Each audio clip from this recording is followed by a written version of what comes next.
Leo గారా ప్రభాస్ గారా? ప్రభాస్ గారే. ఓకే. సో ఏంటి ప్రభాస్ గారు అంటే కోసేసుకుంటారంట, ఇష్టం అంట, దేనికోసం హైట్ మ్యాచ్ అయిందనా లేకపోతే దేనికోసం? అంటే ఇప్పుడు ప్రభాస్ గారు ఒక్కలే సింగిల్, దానికి కూడా కాదా? ఎందుకు అంత ఆలోచిస్తున్నాను? నాకు తెలియని సీక్రెట్ ఏమన్నా? అమ్మో. సో బట్ బేసిక్లీ నాకు ప్రభాస్ గారు అంటే చాలా ఇష్టం. I am a mad admirer of him since like మిర్చి అప్పటి నుంచో.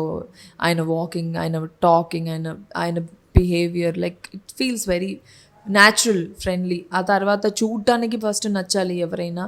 జనరల్గా అంటారు కదా, కొంతమంది చూస్తూ చూస్తూ నచ్చుతారు, కొంతమంది ఫస్ట్ అలాగే నచ్చేస్తారు. అలా తర్వాత సార్ చాలా మంచి పర్సన్ అని, ప్రభాస్ గారు అందరినీ బాగా చూసుకుంటారని, తన గుడ్నెస్ గురించి విన్నాను. నేను ఎప్పుడు తనని డైరెక్ట్గా చూడలేదు. అండ్ ఊరికే సరదాగా ఫ్రెండ్స్కి చెప్తూ ఉంటాను నాకు పెళ్లి చేసుకునే అంత ఇష్టం అని. అది స్క్రీన్లో చెప్తున్నాను అంతే. అంటే అంత ఇష్టం జరుగుతుందని కాదు, but I have that. So బేసికల్గా దివి గారు పెళ్లి చేసుకోబోయే అబ్బాయికి ప్రభాస్ గారిలా క్వాలిటీస్ ఉండాలి.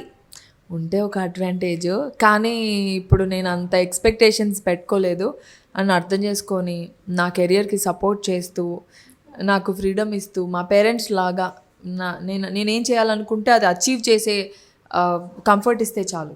ఓకే. సో బేసికల్గా మనం పెట్టే కనెక్షన్, మనం పెట్టే రూల్స్ రెగ్యులేషన్స్ ఈవిడ కూడా చెప్పారనమాట.